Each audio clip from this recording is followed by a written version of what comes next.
Powered Peeps, I'm Ryan to the rescue. And today I'm going to show you how to caulk like a pro. Let me first tell you the things that you will need. You're going to need caulk, of course, and you can get it for outside or inside. You can get it for the bathroom, you can get it for windowsills, you can get it for a variety of different things, and it comes in a lot of different colors. So be sure to put some thought into and some research into which kind of caulk that you need. You can get this kind that you need a gun to apply it, or you can also get this kind that just comes in a squeeze tube. And this is really handy for very small projects or very small spaces. Otherwise, you're going to want to use this one. You're also going to need a wet rag and a caulk gun. So let me show you how to get the tube set up in the gun.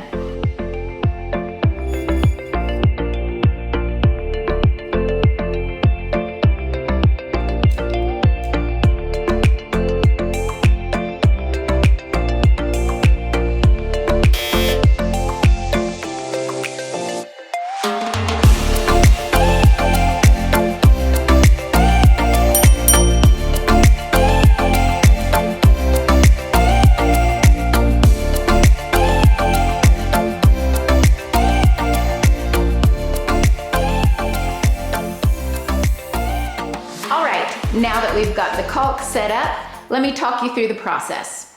You'll also need to clean the area before you get started, whether it be the kitchen sink or the bathroom or the windowsills, whatever you're going to work on, be sure that it's good and clean and any dust is removed. I'm going to use this Dynaflex that is meant for exterior use and for windows because that's what I'm working on today. Now when you're ready to get started, put the beveled edge of the end of the tube right up in the crack of what you're trying to caulk.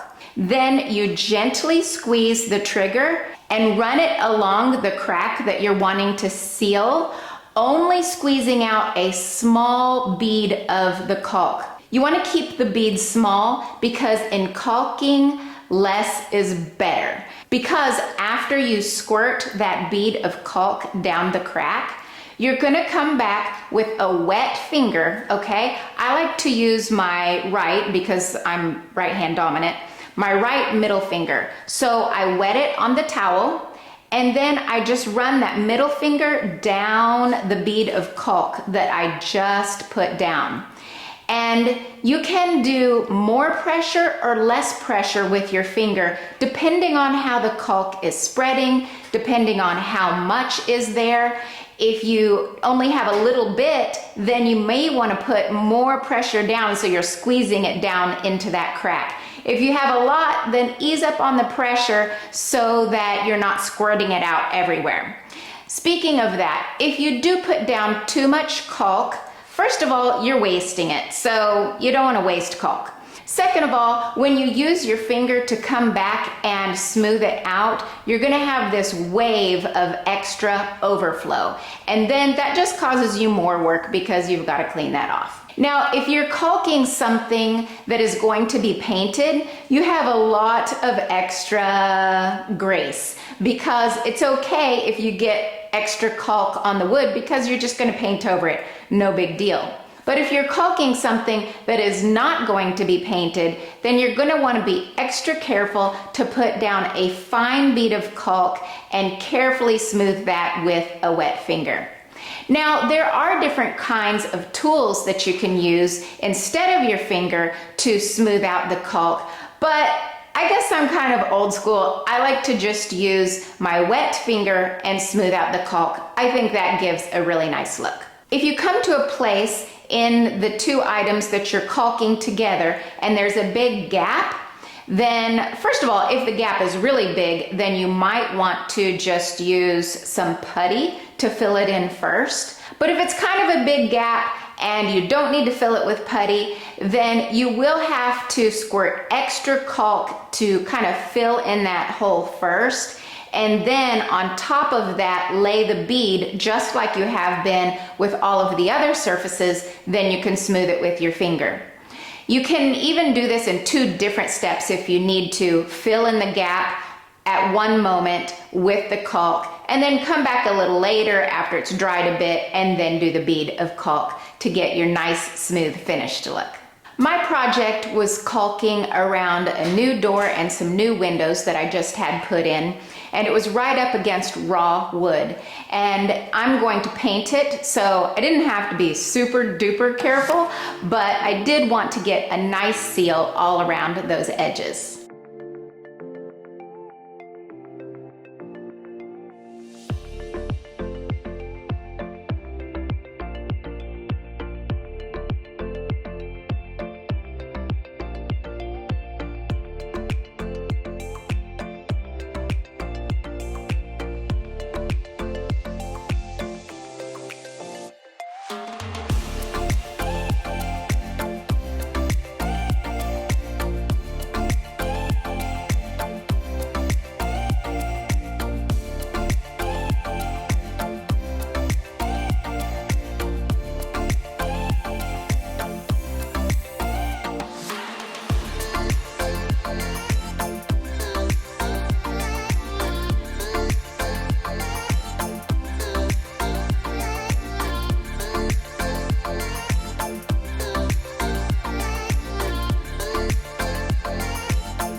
And there you go. Now you know how to caulk like a pro.